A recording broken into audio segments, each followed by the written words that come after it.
Good morning, everybody. Thank you for being here. This is our first work session of the City Council. We'll remind everybody that this is strictly a work session. We will not be taking any action. We will be discussing issues that will be coming before us at the next City Council meeting. Going forward, we will have these on the Thursday prior to every council meeting. Just for this, because it is a work session, the media and the public are invited to attend. There are a lot of other municipalities who do this. The school board has a work session like this.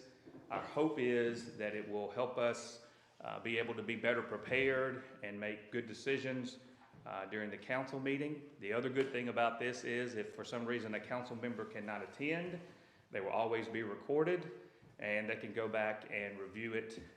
One of the reasons that it's important to do it this way is so that we're not discussing among ourselves issues that are coming before the city, because that would be breaking the Open Meetings Act. So that's why it's good to have meetings like this. And because I think these meetings are very important, and the fact that we need to take them very seriously, I want to ask, hold on one second, I want to ask Reverend Robert Moore, the pastor of Providence MB Church in Ethelsville, Alabama, to come forward and say a prayer for us before we get started. Reverend Moore. Thank you. Good morning, all. Good morning. Let us pray. Eternal gracious God, our Father, it's again that we come before thine presence, humble, submissive as we know how.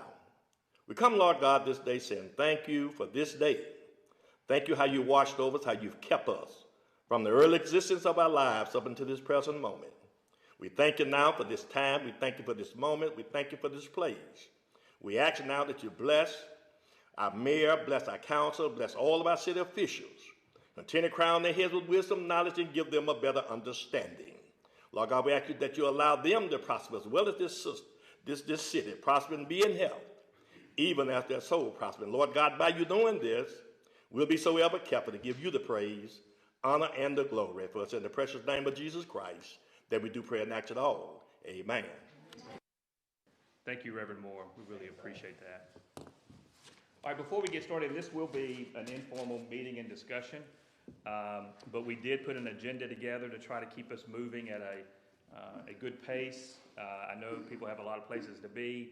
Angela did bring in some snacks over here. If somebody would like something, feel free to get up and move around. We are being streamed live because this is an open meeting, but you can move around as if we're not on TV or Facebook Live, okay? The thing we wanted to start with is the ARPA discussion. If y'all probably remember at our previous board meeting, we had two very good presentations that came before us. The city had put out bids for proposals to help us potentially spend the ARPA money and do it correctly. We've talked at length about the federal and state laws that we will be working under to be able to use this money, also to be able to potentially leverage it for the best uses of the citizens of the city. And we had two great presentations, one from Neil Schaefer in association with Butler Snow and Vision First Advisors. These are on the Facebook and on our webpage. I encourage everybody to study these. They're also Wagner Engineering gave a presentation there, and both slideshows of their presentations is actually what's on Facebook and our website. As we're moving forward with these decisions, I think it's important. There was one slide in the presentation that talked about the demographics of Columbus. And I think as we move forward in this process, it's important to keep these numbers in mind. The city of Columbus is 35% white and 63% black. The population from 1990 through 2020 has dropped 16%. The median income for a household in the city limits is $36,338. The per capita income for a white family is $40,444. For the African American family, it's $17,466. We have a 28.1% poverty rate. These numbers should be alarming to everybody. I think it's important to remember that the money that we have here it's unusual for us to be able to have funds like this to work with. And our sister cities and counties across the state, like us, are looking for the best way to leverage this money and have the largest impact on our community. This could be transformational money.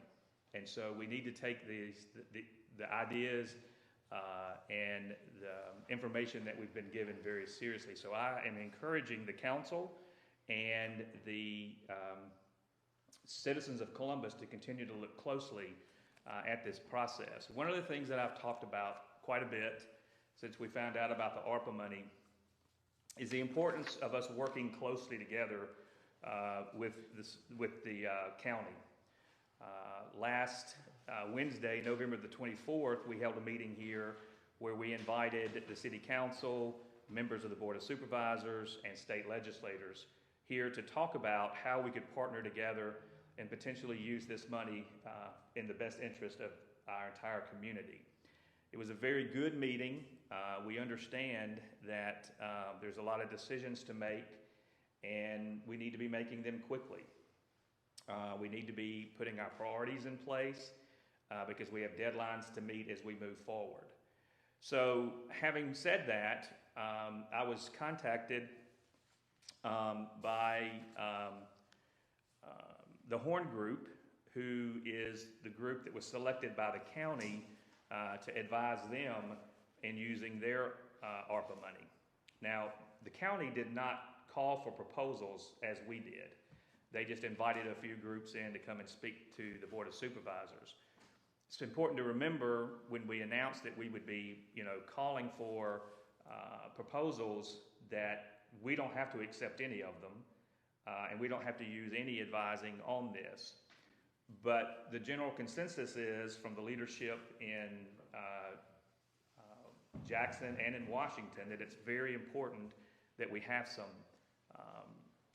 someone help us as we move through this process. So I invited the Horn Group to give us a quick presentation today during this meeting. And Joe, this says somebody signed out.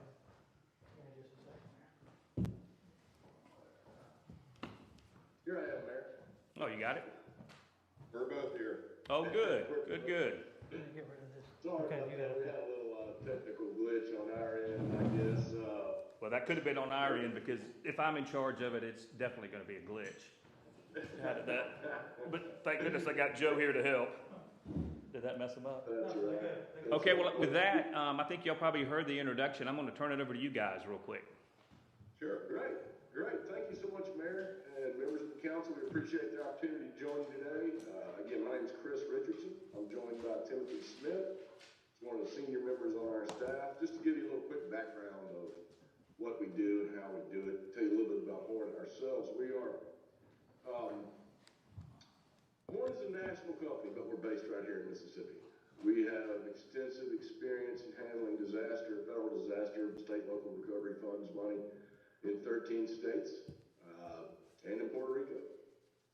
We currently handle state local recovery fund through ARPA for Texas, Maine, and most importantly, several counties and municipalities here in Mississippi.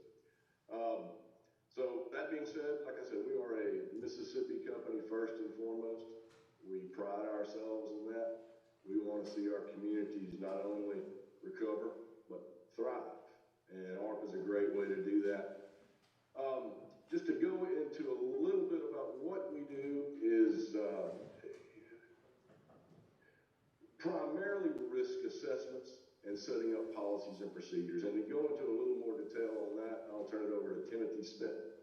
Yeah, I appreciate you guys having us. Big fan of Columbus. I have family over there. Actually, I grew up in the major metropolitan area of Ackerman for a little while in my life. So going over to Columbus and going to the mall was a big thing for a 9-year-old Timothy Smith. So really appreciate the opportunity to speak with you. Along the lines of what Chris said. So I think a lot of people, myself included, for a long time, Horn as being maybe the biggest of the mom and pop accounting or CPA firms in Mississippi, and to an extent that still remains true. Hurricane Katrina changed a lot of things for us. You may or may not know, but we managed a lot of the money that came into the state of Mississippi as a result of Hurricane Katrina. Governor Barber knew that if we did not expend that money correctly and document it correctly, that it would be clawed back and it would bankrupt the state. So he hired us to manage that, and really out of that, an entire industry was born across the country, a disaster recovery industry. And so I think anybody, even our competitors, would tell you that we are one of the premier firms in the country at handling disaster recovery projects. We do FEMA projects, HUD-related projects for housing. As of today, we've managed about $32 billion in COVID funds as well across the country. We manage the emergency rental assistance programs for the state of California, for Texas, for Tennessee, manage our funding for the state of Tennessee. And Chris and I work together a lot at the local level. So I'm an attorney by training.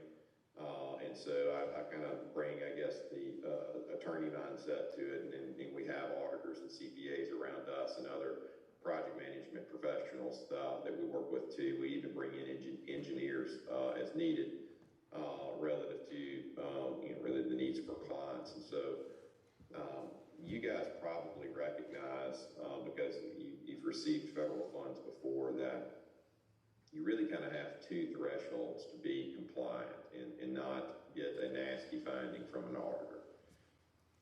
First off, you have to spend the money correctly. You have to spend the money within a permissible use. There are about 6 different broad categories for local fiscal recovery funding that you can expend money. And you guys have heard of them, sure. You've got healthcare expenditures and negative economic impact. You've got public sector revenue loss. Premium pay for essential workers, and then there are some infrastructure carve-outs for water, sewer, and broadband. Those may change a little bit, and I'll tell you about that in a second, as far as the infrastructure expenditures. But so first and foremost, you actually have to spend the money right.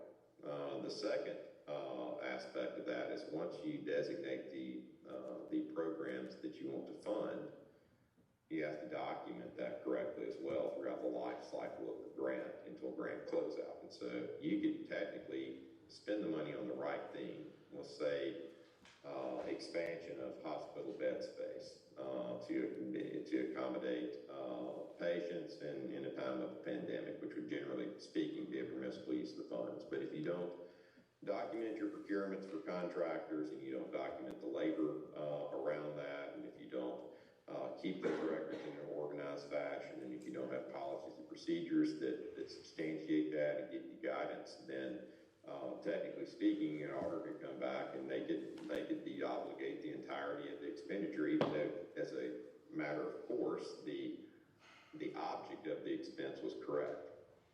And so, depending on the type of project and the level of funding, we manage things from beginning to end. So one of my clients is Mobile County, Alabama, and we are doing a full spectrum management of their work. Typically with smaller allocations, we feel like the best bang for the buck for you guys relative to our input cost and what we can provide for you is to perform risk assessments on your desired expenditures. And so our risk assessments are a proprietary process that we've created that is layered. So you have, at a minimum, 3 different subject matter experts that independently review the proposed expenditure to make sure that it fits within the framework of the federal guidance. And the reason that is important is because these things can get complicated, and we want to make sure that multiple sets of eyes review things, that all things are contemplated. Three minds are better than one. And then we issue what we call a risk assessment report, which will tell you this is either a qualified expenditure or it's not. It'll give the reasons why. We also document why we made that decision. So in the document, we will cite the rules or regulations that we use to determine this to be a qualified expense. And in so doing, right now, we're quoting the interim final rule. So we don't have a final rule around local fiscal recovery yet. We just have an interim final rule. The Treasury has not given us a final rule. And so in the event that the rules change, and we have relied on the old guidance, we want to create a snapshot in time for the auditors to understand that we made our good faith determination based on the rules at the time. And so you can't judge us by creating rules after the fact. You can't, it would be completely unfair for Columbus High School or Heritage Academy to be judged by rules that didn't exist while they played the football or basketball game. And so that's what we try to do. We try to create a snapshot in time that goes into your records. That'll be there for forever. And so, and then secondary to that, probably an add-on for you guys is for us to help you create your own policies and procedures. That will give you a roadmap on the administration of the program going forward. And if you follow that, you should be in good shape. And that will show the auditors how you design your program, what you're contemplating, the type of records that you're retaining, how you're retaining them, what your custodial processes are, things of that nature. Also, we'll likely want to get some input from the city. So you'll want to have,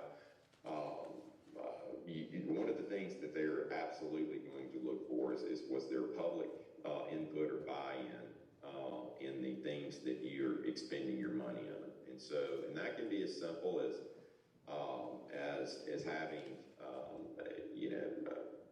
an input box on your website. We would recommend something that's really very inexpensive and we can facilitate for you. We've done in other places a webinar where we have a webinar that we set up as a link, like Facebook Live or something like that.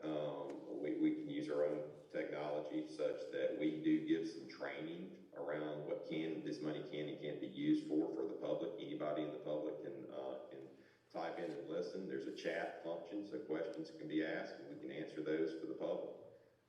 And we can actually even set up a proposal process. So if you want to take proposed expenditures from the city, so from businesses, from nonprofits, from subunits of government or whatever, they can submit a formal proposal to receive funding from the city, and they would be a subrecipient at that point.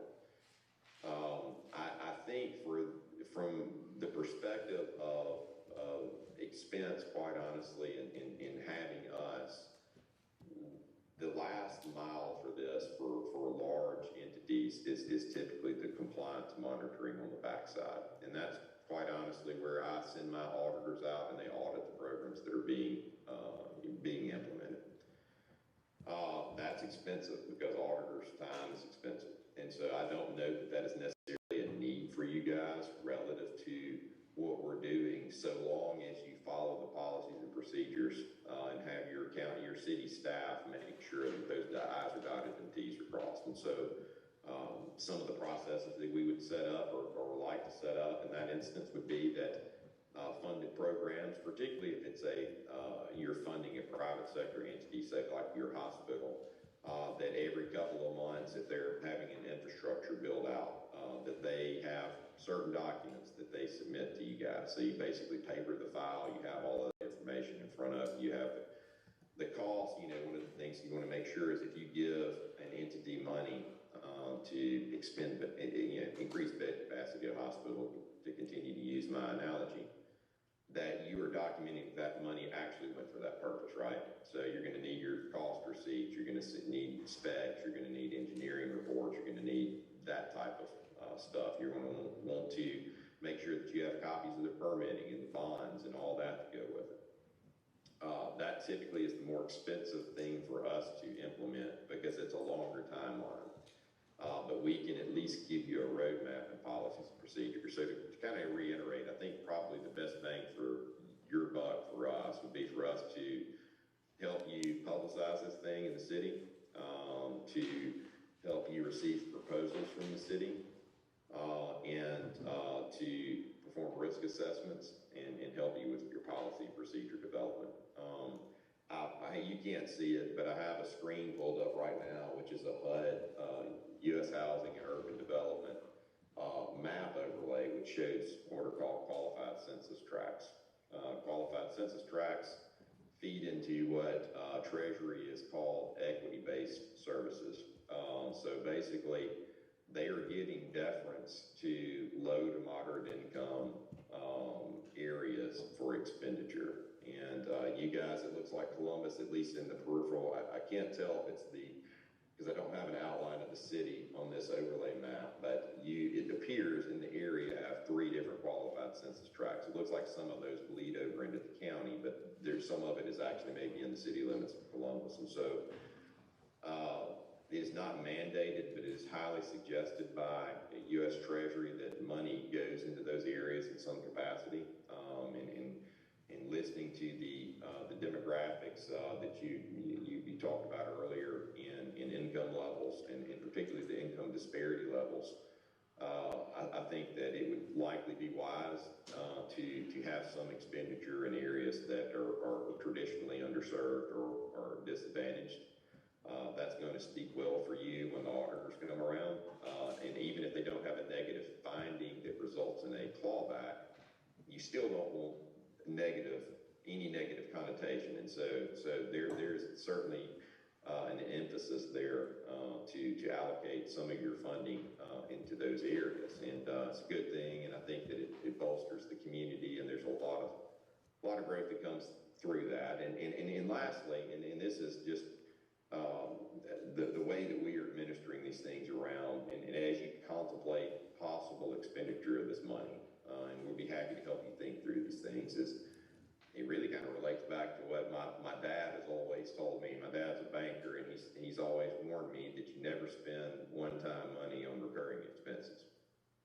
And so we are seeing a lot, unfortunately, in a lot of different areas that there are entities that are spending money, not necessarily our clients, but things that we see just because we're in the industry, that they're spending money that's going to result in great expense down the line for them.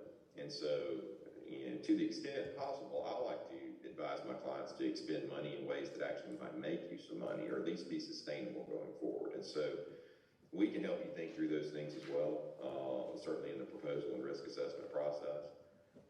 But anyway, I've thrown a lot at you guys, and I apologize for that. There's a lot to these things, and I want to make sure that you're adequately informed. But I'm certainly open to taking any questions you have.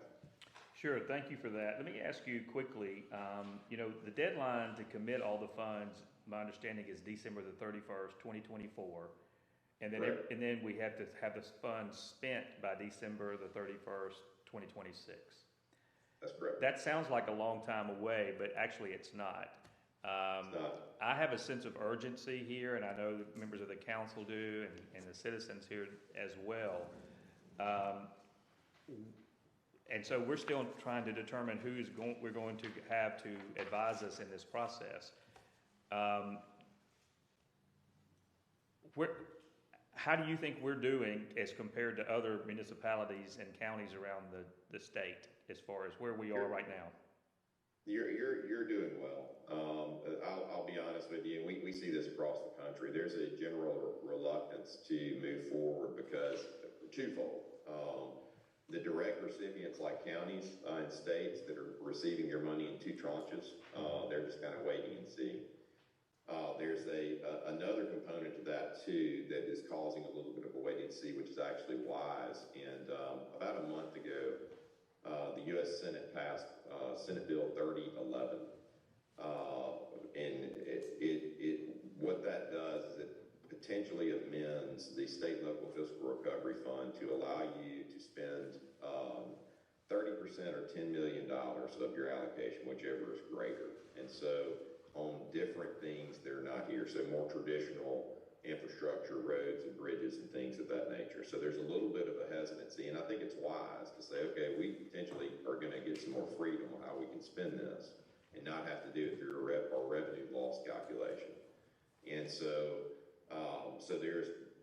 that's a long way of saying I think you're fine. But you are correct. That seems like a long runway, and it's human nature to be like, that's way out there. Let's just wait and see how things fall. The problem with that line of thinking, beyond maybe another, 4 to 6 months out into the future, is that infrastructure projects take a long time, and in particularly government infrastructure projects where you have different and more rigorous hoops to jump through, from your procurement methodologies to permitting to engineering. All of those things take time, and so December 31st, 2026, it's pencils down. The projects have to be completed, and so to your point, December the 31st, 2024. Basically means they're under contract to go out somewhere, and so the runway is not quite as long as it appears to be, but you guys are showing diligence, and that's frankly what Treasury is wanting to see right now. You're talking to us, you've talked to others, and that's diligence, and I think that's good. I'd recommend whether it's us, and we would love to work with you, or whomever else. You probably in the next few months need to try and have somebody that is advising you on this. You'll get pitches from a lot of different folks as to what you need or don't need. What I would recommend to you is a lighter touch, probably, and you don't have to have the same level of scoped work that you would at a state level in the city of Columbus. You just don't. And so, and Chris will tell you, I'm going to get off this call. I'm not a salesman. I'm going to get off this call and I'm going to go back to work with my clients. I do this it just so happens I can talk about it because I do it every day. And so anyway, but you guys are in good shape, and you're pursuing the right path. You're talking with the right folks, and showing deliberateness, and so I applaud you for that. Thank you. Well, let me ask you another question. Are you, and I know you can't tell us exactly who your clients are, but are you potentially, or are you working with any other cities and counties? Yes, we are. Yeah, and I'll tell you some of those that we're working for. So we've not signed a contract, but we've entered into an engagement with Lowndes County. Clark County, Mississippi is one of our clients. Scott County, Mississippi is one of our clients. Mobile County, Alabama is one of my clients. And it looks like we're about to pick up several large counties, one in Arkansas and several in Texas. And so, to be honest with you, we're fairly picky about, we could be working with a lot more, but there are only so many people, quite honestly, that I trust to do this work for our clients. And so our reputation is valuable to us, and I want to be able to commit wholly to people. And so we're not just trying to talk to everybody that's out there. We're trying to work with people that we feel like we would want to work with, right, and give them our best. Well, let me ask you this. Let me be more specific with the question, because I remember when we went to the Mississippi Municipal League meeting on the Gulf Coast, the Lieutenant Governor was recommending that cities become best friends with their counties for the ARPA money. One of the things that we've been working really hard on here is to build a better relationship between the city and the county government. Are you working with any other cities? If, say for instance, if we choose you and you're also working with Lowndes County, are you doing that for anyone else? No, we're not. We don't have that arrangement anywhere else. And so, and he is right. Lieutenant Governor Hosemann is exactly right. One of the reasons that he's right is that you guys could potentially be a subrecipient of funding from the county. And so if the county wanted to push money down to you guys, that's allowable under the rules. And so we're seeing that, for instance, in Mobile, there's a high likelihood that we will fund city projects and that the city will actually be a subrecipient from the county. So in the same way that the county can be a subrecipient from the state. And so there's been some mention of providing for some limited purposes, primarily infrastructure, counties and even cities being subrecipients of state money, being able to apply to the state. And we have this water project, we're willing to put up this much money and the state may match it.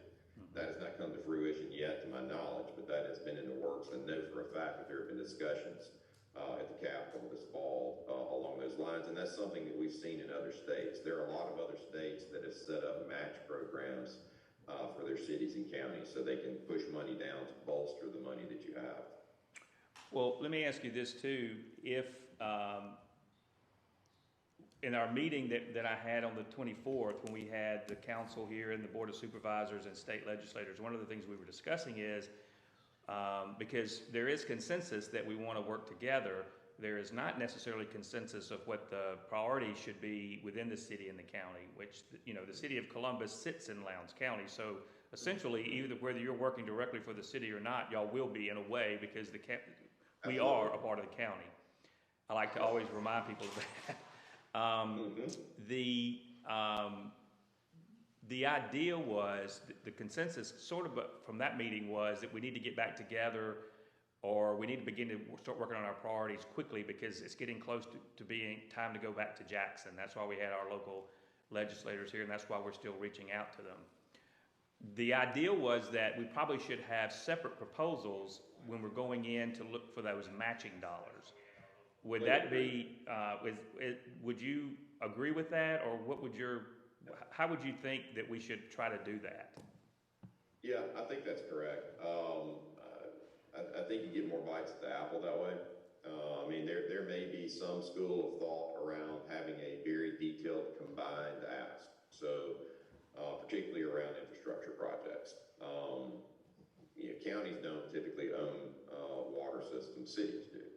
But it behooves Lowndes County for you guys to have really good water, sewer, and even broadband. Broadband is one of the other things that's out there as well, which gets a little more complicated. But I think for you to get more bites at the apple, it probably would be in your best interest to have separate petitions to the legislature for matching funds.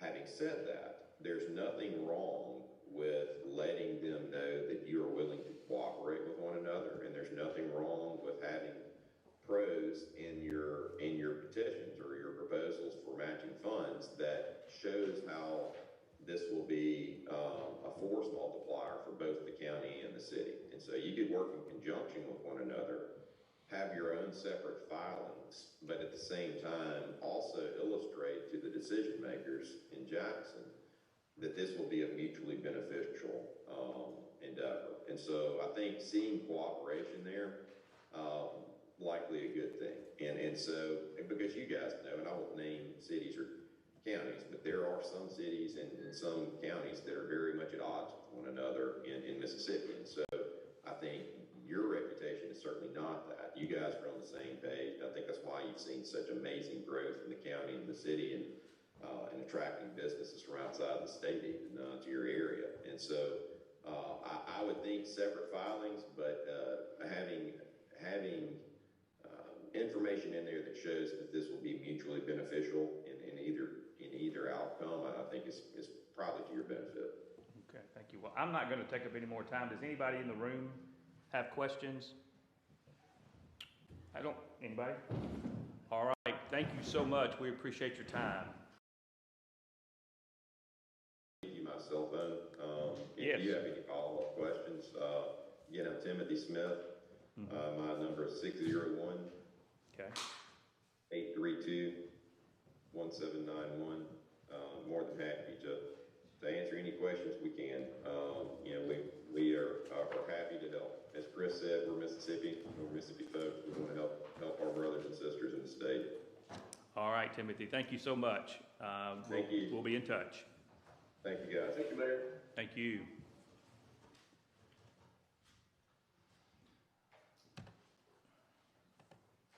Did I do that right? You did right, yes, sir. Okay. Does anybody have any comments or thoughts on that before we move on down the agenda?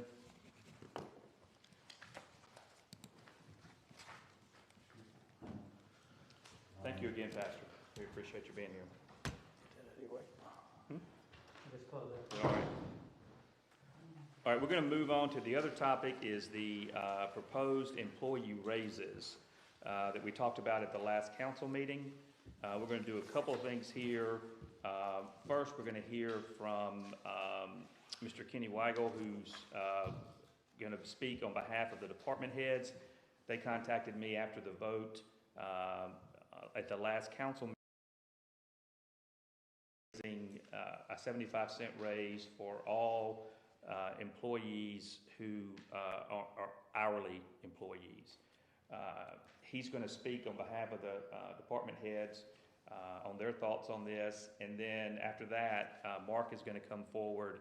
Since that council meeting, we have been working, trying to determine what that cost would be and how it would impact the budget for the city. So before we do that, we'd like to hear from Kenny, please, sir. You mind coming up to the...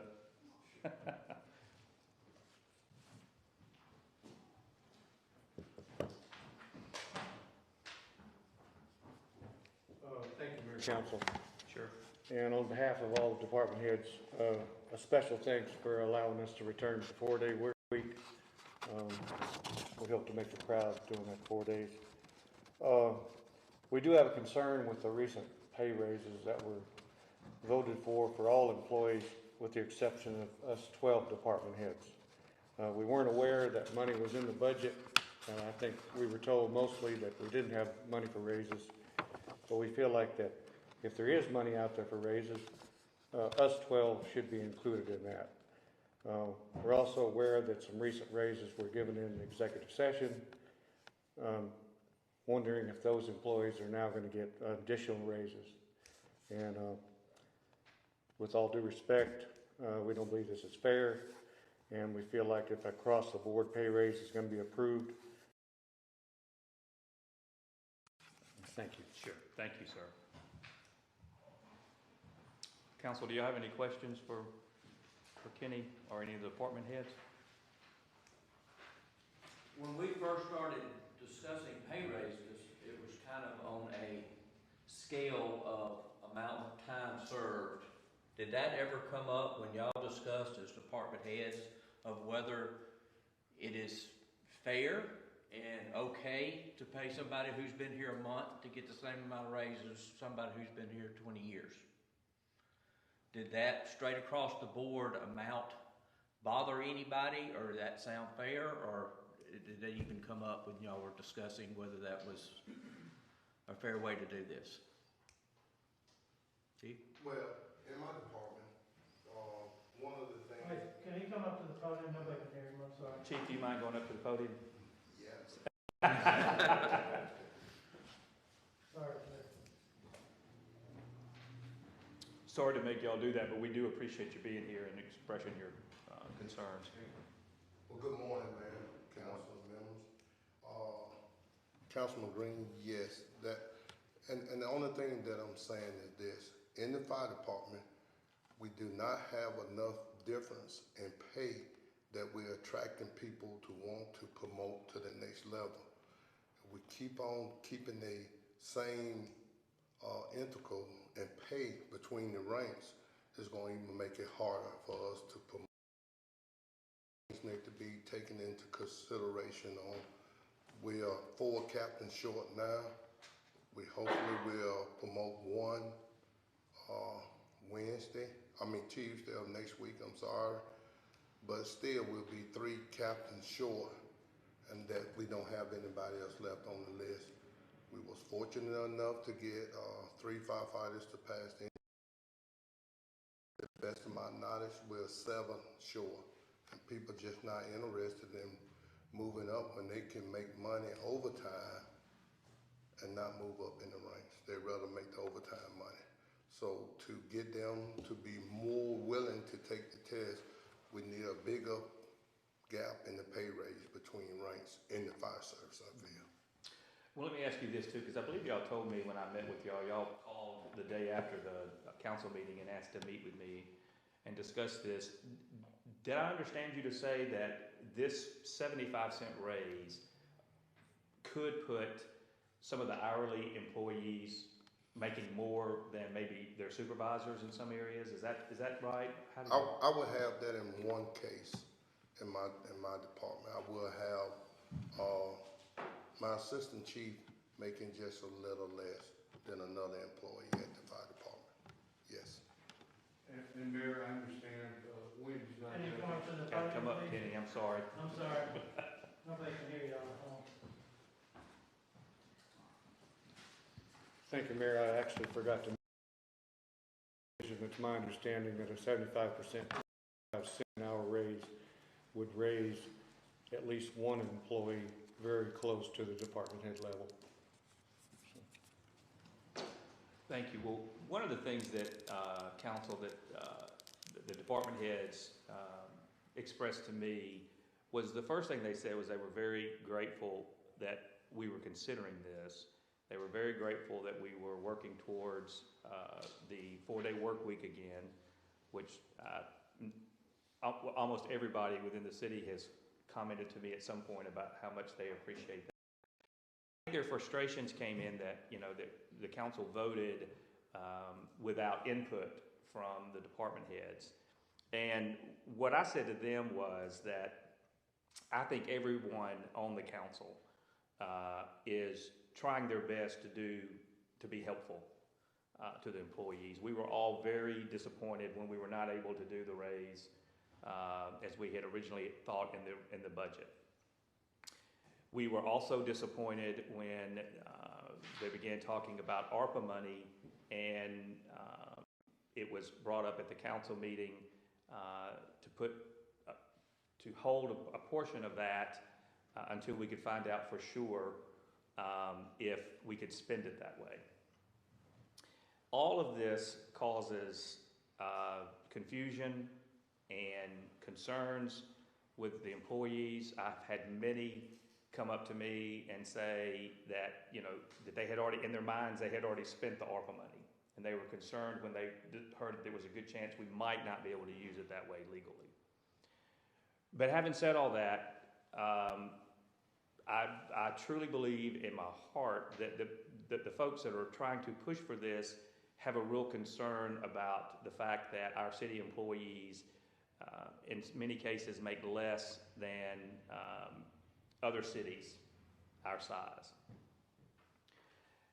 But what we've tried to explain to everyone, and we will continue to talk about, and we'll talk about this in a few minutes when Mark comes up, is that, and yes, there was a raise given to an employee during the executive session for someone that we had identified that was doing a lot of extra work, and in the position that that person holds was not paid really what other positions should be at that level with that level of experience.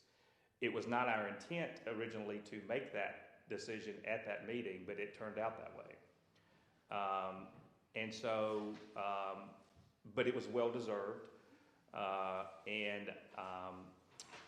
What we're trying to do, and this is hard for a lot of people to see, some of the council members have mentioned to me that it looked like I was trying to, increase salaries at the upper level of administration, but not thinking about the ones at the lower level, which is not true. I can see how it could be perceived that way, but it is definitely not true.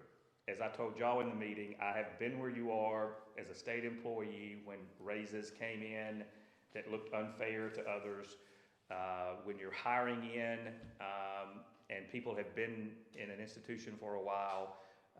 The market requires a higher salary to get somebody in that's qualified to do the work at the level you need them to do it. That doesn't help you feel any better about your work. And so I understand it and I get it. But facts are a stubborn thing. And the fact is that, and this is not a pointing a finger at anybody or at any administration, the finances of the city have not been healthy for quite some time. We are moving towards an audit that will have more findings in it than the last one. That is a fact. That is not me just speculating. It is a fact. And what I want the city employees to know and the department heads is that we are all committed to try to work together to do the best things for the city employees. the council and I are, we're getting to know each other better. We've been in office for 4 months now.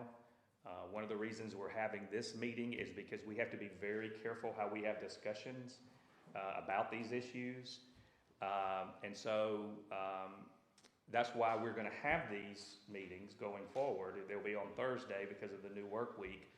And we can have them regardless of the number of council who can attend, because they all work and have different things going on, and they won't be able to attend them all. But what they will be able to do is these recordings, they can go back and have this information before the next council meeting, which I think will be helpful. That's our goal.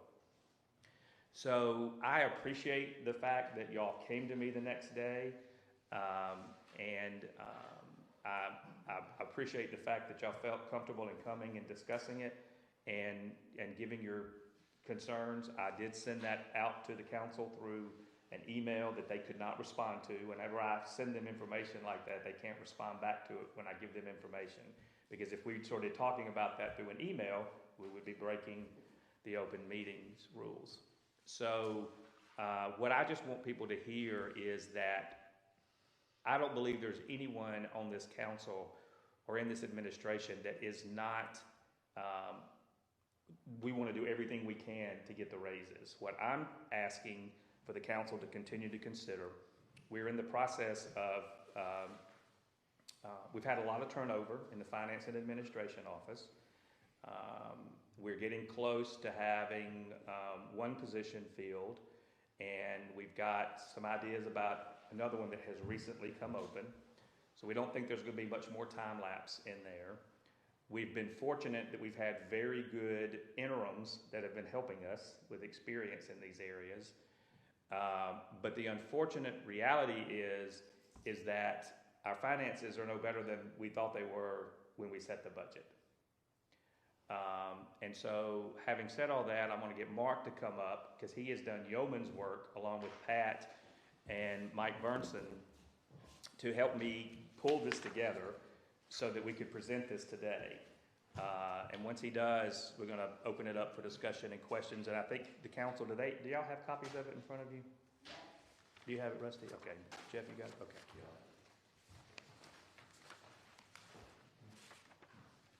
I think, Before March starts, I am concerned that yeah, that's them. No? this would come up without prior discussion when, you know, we already know there was not money in the budget as badly as we wanted to give everybody a raise. And the decision was made without having accurate figures on what the true cost was. Right, and that's what will help with these meetings, is that we will have, hopefully have information like this before we go into, and again, I don't want to point fingers or cause, any undue finger pointing or anything like that, because I truly believe that everybody's trying to do the best they can, and we can't all agree on how we get to that process. But we can work together to get the facts like you're talking about now. So I'm going to let Mark go ahead. Okay, so what I did is I took the total number of positions that we've gotten in the budget from the HR information that we have. Went down and looked at the hourly rates for the employees, calculated, really what we're looking at is the total hours worked. So for people who don't know, most of the city is working, a 40-hour, 52-week time period. It's 2,080 hours. Now, you've got some, the police department is working, how much do they work, Ms. Mitchell, 2380. And then you've got the fire department is working 3,711 hours. 3177, I'm sorry, hours a year, so quite a bit more. So what we have to do is basically take the hours each individual employee is working, put the raise in there, tabulate it, and then for police and fire, you have to make the accommodation for the overtime. Fire department in particular has mandatory overtime built into that because of that large number of hours that they work. So if you look at the table 1, this is what basically was came through the last council meeting. It excludes part-time retired employees. We have only 5 of those on staff right now because obviously their retirement status limits their pay. And the municipal court appointees, they were appointed on an annual salary basis. I mean, I talked to Ms. Mitchell about it. We could figure out some component of an hourly to put 75 cents an hour in there. But so anyway, you can see what that total budgetary impact would be on an annual basis, $671,000 and change, okay? The monthly expenditures would be almost $56,000. Now, if we included,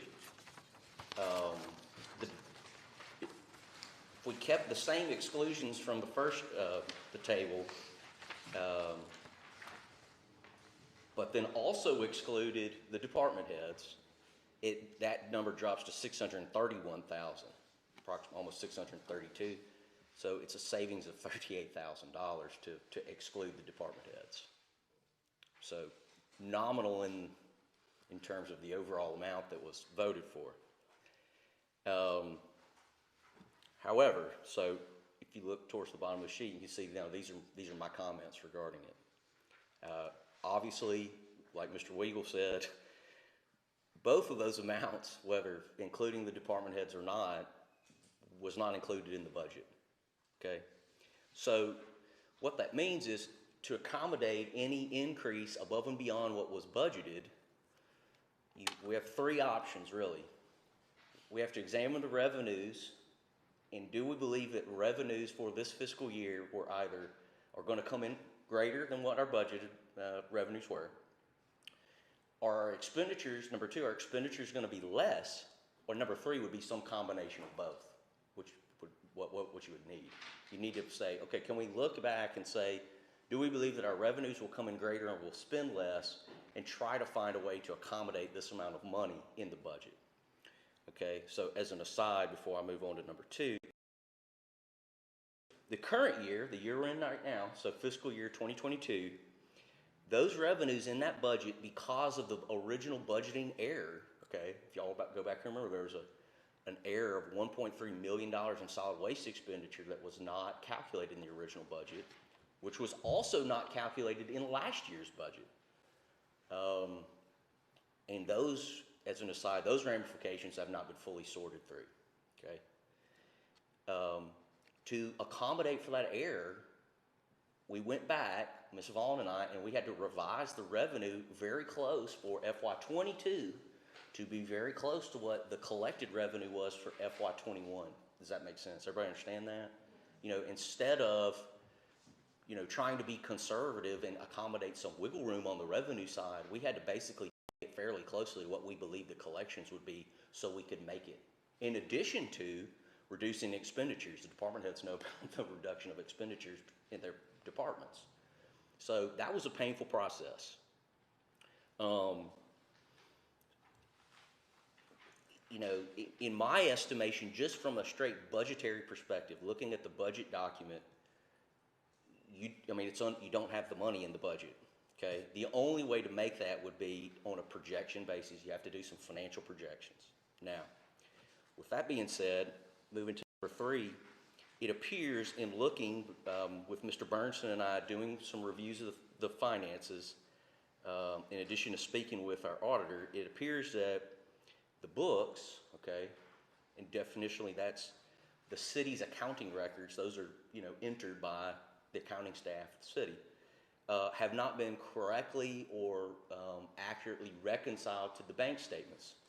So the city has around 11 different bank accounts that perform different functions for the city. The bookkeeping, so all the spending, all the purchasing that goes on, and then all the revenues that we're taking in are obviously reflected in the bank statement, but because municipal accounting is very complex, you can't just look and say, how much money is in this bank account or this bank account, and let that be an accurate understanding, because, you know, money is moved all the time to between these bank accounts to accomplish the functioning of the city. So what one has to do is take your books, and what you do and you record, and every month you have to reconcile that to the actual cash that's in your bank. So,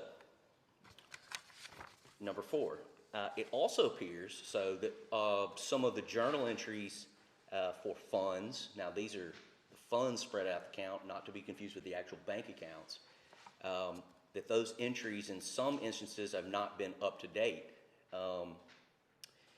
So this means that your general fund, you could think of your general fund as like almost like a clearinghouse fund for most of the revenue and expenditures that come in. It may not be accurate because what happens is that the general fund is either owed money, right, or it owes money to another fund. And I was talking to Chief Andrews about this yesterday, and I'll use this as a specific example. The city receives a refund basically because of the level of fire service. Based on the level of fire service that we maintain, we get an insurance rebate paid back. Traditionally and historically, that money was used to reimburse and pay for fire department expenditures because it's based on the level of fire service provided. But those checks are just paid to the city of Columbus and then deposited in our general fund bank account, and then you'd make the journal entries in the general fund. You then have to make the journal entries to show the money as being present in a separate fund, our fire insurance rebate fund. Well, we have to process a report right now, Chief Andrews and I, and I'm going to have to go back through the last year and do the journal entries, find out how much money we've received, and to plan for our expenditures this year. That's just one fund. The city has, umpteen funds that those entries have to be kept up in. Additionally, there's a couple other accounting issues that need to be resolved. There's some IRS late fees and penalties, which that is not from the last chief financial officer's time period. Those things are stemming back from the one particular that I know is back from even when Mr. Milton was here, Milton Raw. And one, Mr. Bernstein and I are trying to get cleared up on some late payments of stuff. There's also some unpaid court fees to the state of Mississippi.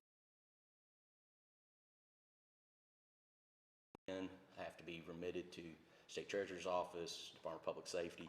Those haven't been done like we need to do. And again, that bank account we need to reconcile.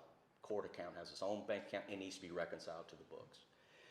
So, all that being said, this is what I recommend. Okay, I recommend that the city, mayor and city council, hire the outstanding accounting positions that are available. So right now, we'll have 2 AR/AP positions, and then your director of finance accountant to fill those positions, correct those deficiencies that I've mentioned, and come back and reevaluate the affordability of any and all raises. I didn't write it here, but the fellow from Horn mentioned about spending one-time money on recurring resources and how that, generally in all aspects of life is not prudent. In addition to that, what I would say is that you heard Chief Andrews come up and speak about raises, particular in his department, right?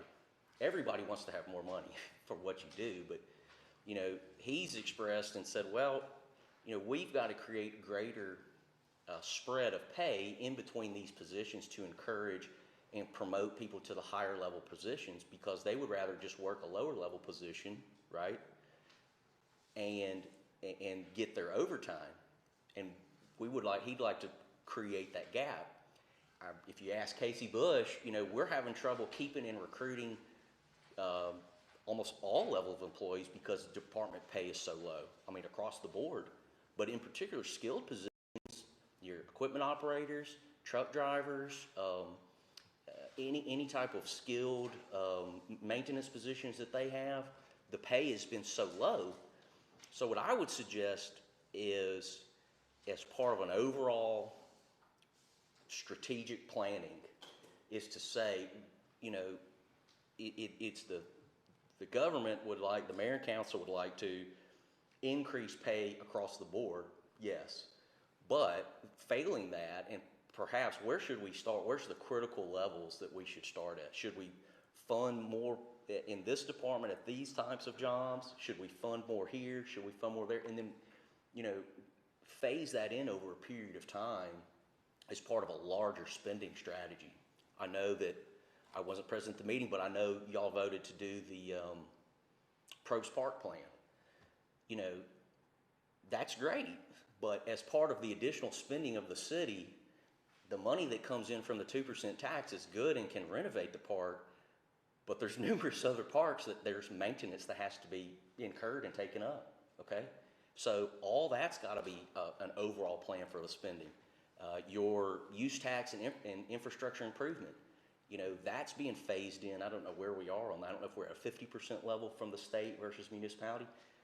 That's being phased in and can use to make infrastructure improvements and other types of things. So I would look at it, my recommendation, addition to what I have here, is to look at increasing pay. We know pay is low across the city, but to look at it from a strategic point of view and say, okay, if we could work in, say, you know, maybe not this much, but after filling these positions and coming back, maybe you could say, okay, we've got $150,000 or $200,000 or whatever it would be. Where could we strategically target getting pay up to increase departmental efficiency or to keep retention or to so that people can perform their job, any of those types of things. And then phase that in over a period of years based on, you know, the available money. Mark, thank you, and I agree on that. I want to go back to point 4. Okay. When we're talking about how it appears our accounting entries are looking. Okay.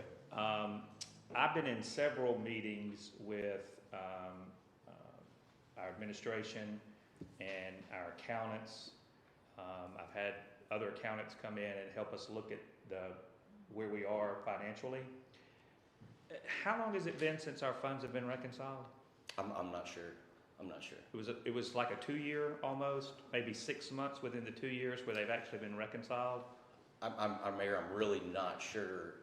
But it has not been happening, correct? Again, I don't know you know, I think after talking with the auditor for and let me kind of be clear too. You had a period of time when Milton was here that just wasn't done. He was just not doing the reconciliation. Ever. If that makes sense. So, you know, and in an operation, you know, when somebody is looking out after somebody else's money, not reconciling the books, if you're being presented a report, if you're a governing body or you have your own business and your accountant's presenting you a report about how your finances look and they've not been reconciling it to the actual money that's in the bank, it's a red flag of either something's going on or they're lazy or who knows. But Ms. Vaughn, you know, she was doing the reconciliations. I think there were some erroneous parts of, I don't know exactly, we'll have to ask the auditor, under the period that we're getting the audit prepared right now, which would be FY20. So that would be calendar year 19. Are our through funds 20. balanced now? Have they been reconciled? Reconciled, yes. I don't believe so. You don't think so? No, I don't. Okay. I mean, that's from Mike Burns that told me that. Yeah. That he doesn't Well, it was believe my understanding in the meetings, and again, I'm not pointing a finger at anybody or I'm just trying to make sure we understand where we are. And if I'm wrong, we will correct it. But I don't think there's been much reconciliation of the funds since he was here. And maybe. I know Mike has not done it maybe since he's been here. Yeah, because but of- maybe a few months. I mean, I'm not sure it was happening under the last CFO. I'm not sure either, Mayor. We'll have to ask him.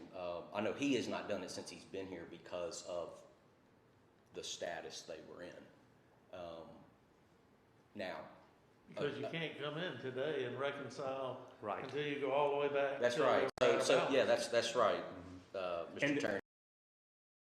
Saying is, you can't, I mean, what Mike and I have tried to do to keep things moving forward is essentially look at where we are, try to make, you know, an appropriate amount of entries to get where we think the city is right now and move forward. When the city hires somebody, what they're gonna have to do is take that time period and go, and you're gonna have to reconcile all the way. You have to start and backward and move forward, okay? So it's not you do it all in one period or 1 month. You've got to go all the way back to where you believe it hasn't been done and then progress forward to the current period. Well, what I can say is I've been sitting in these meetings with our accountants and others that have come in to help us try to get an understanding of this, and I'm very concerned about where we are financially. And for me to say anything otherwise would not be honest. And again, I'm not pointing a finger at any individual, any person. I'm stating to, because I feel like I work for all of you. I feel like I work for all the citizens. And promised that we would be transparent, and I'm going to be transparent. And if anything that I said here was not accurate, we will correct that. But my understanding is that they have not been reconciled for quite some time, and we really don't know completely where we are. Is that correct? That's correct, yes. So with that being said, what I would say is that, you know, in getting somebody to do that and perhaps running some more of the year, I mean, we're only 2 months into the year, right? So if you run some more of the year out, get everything where you feel confident that when you process the reports out of the system, that they're reflective of the actual finances, and you progress further into the year, you can look and see and say, okay, how are our expenditures doing versus our budget, and how are our revenues doing versus our budget? 60 days or 2 months into the year, it's not, you know, you don't have enough time that's elapsed to really do it. And I haven't run the report, but I know we have expenditures right now unbudgeted that, you know, we've got to find the money for right now. I mean, how much was the thing? $212,000 to refurbish the landfill bulldozer. Right now, we got to find the money for it. I mean, it's not just a. I mean, I would say it's the opportunity cost. There's always something, the next best choice not paid for. You have to consider that. You know, there's a lot of needs. I mean, I think we could probably buy 6 trucks at Public Works and still probably need trucks. We could buy another sidearm cutter. You know, we needed we need another tractor. There's a lot of stuff that needs to be purchased. Our vehicles for the police department are in terrible shape. We've got, y'all are living with leaky ceilings down there in your offices. So all that being said, you know, that's why I'm saying is part of a longer term plan to address some of these deficiencies. But you can't really do much until you get these things in order and have a clear picture so you can make a good decision. One of the guys that we had in that worked with us on our bonds and other issues was a former employee for Tupelo. And when he went in as the CFO, probably 30 years ago, he went in and looked, you know, everybody talks about how wonderful Tupelo's doing all the time. He didn't think they were going to make payroll because of the condition the books were in. They had not done anything for capital planning, which we haven't done either right now. One of the things that Mark didn't touch on that we always have to think about is the percentage of money we need to have in reserve for emergencies. Those are just simply things we have not done a good job of keeping up with. What I believe Mark is saying, and I believe, and it's why I made the proposal to the council to restructure the finance and administration positions from where they are now and adjust those salaries a little bit in the finance director, which would have been the former COO, could actually go down a little bit. There's a range of 60 to 75. I was proposing for a chief administration officer or a COO to be hired at 85 to 120. Those are competitive salaries. That one's much higher than what we were paying before. I think before they were trying to keep the salaries below the mayor's salary, which we just can't do. And so I'm not saying, again, I'm not pointing fingers at former employees here or anything like that. That shouldn't even be factored in. What I'm saying is we need to be about trying to find very qualified people in those positions that can help turn this around, because you have to stay on top of this on a regular basis. We should, as the mayor and council, be getting regular updates on where we are financially so that we know for sure. I don't know for sure where we are. And when I ask why certain things hadn't taken place or happened, a lot of times I'm not sure. I'm not sure why this didn't happen. So we have to have somebody. I really think we need a COO or CAO who is in charge of budgeting, not the CFO. In the past, the CFO has reported directly to the mayor, I don't think that's the best way to handle that. I think that position should be reporting to the position that Mark's in right now, and they're working together on getting these budgets together and reporting to us so that we can make sure the city is financially healthy. What I cannot say loud and clear enough is I want our employees to be paid a fair salary for the work that they do. I want to be competitive so that we can attract the best here. We have that have been working for years, you know, at a salary that they should be making more or could somewhere else. So what we're trying to do in the meantime, until we can get there, is go back to the 4-day work week, which I think will be good for our employees and good for the city. I think we'll save money that way. What I'm asking for, and I want the council to talk about this too, and anybody else in the room that wants to, my desire is to make sure that we do this in a healthy way that moves the city forward. And as I've said to each and every person that works for the city, if you want to come and talk to me personally about this in my office one-on-one and tell me exactly how you feel about it, good or bad, I'm always here to hear it. What I want y'all to know for sure is that we're going to continue to work hard to do the best we can to be the best stewards of the city's finances as we can be. We must remember this is not an independent business. This is taxpayer dollars. And I'm not comfortable making decisions or voting on things in a quick fashion. Mark alluded to, and you know, this is no fault of Neil Schaefer or anybody else, but we voted in the council meeting to pay them $15,000 to redo a study of the park because we really want to get that park moving and we know the difference that it can be made.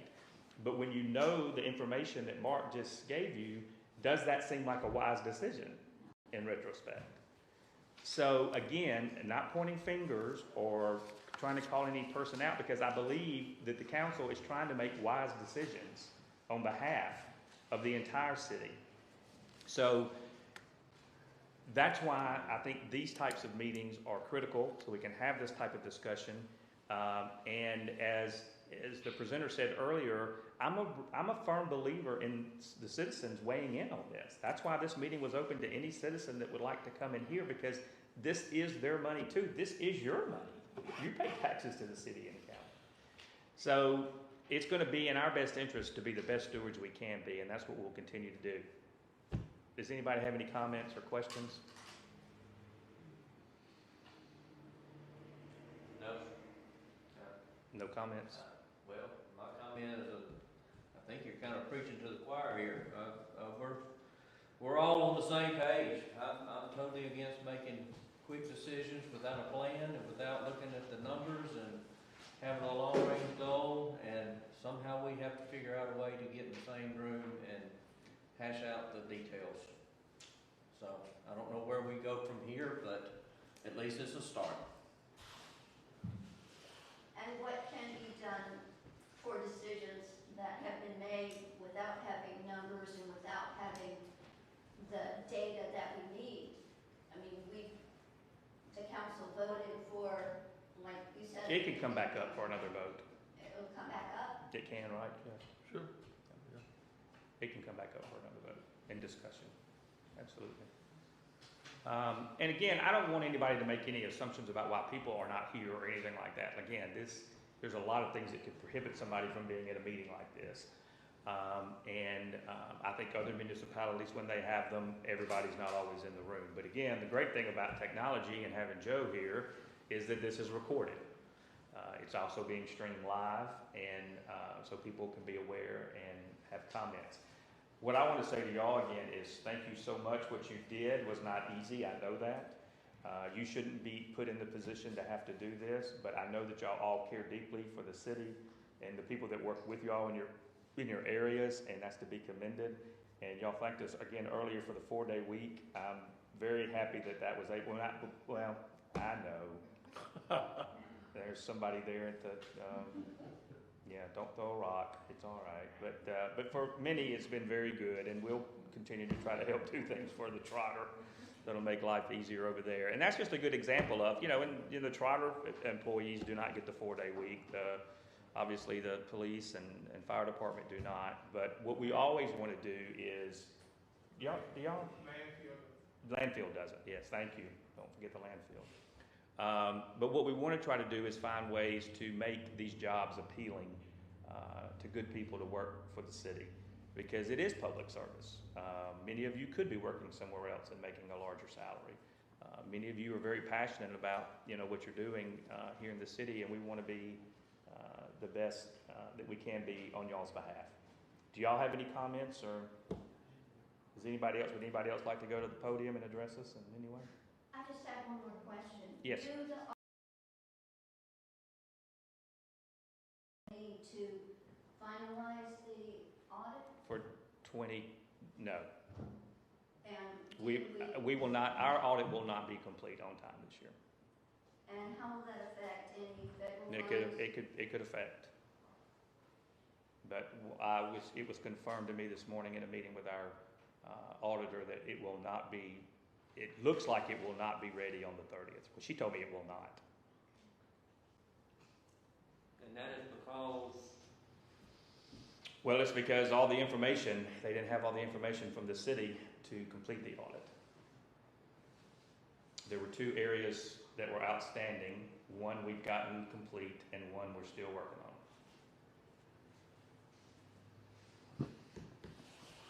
Yes, and again, let me say this, we will have more findings in this audit than we did in the last one, which was the one where there was embezzlement.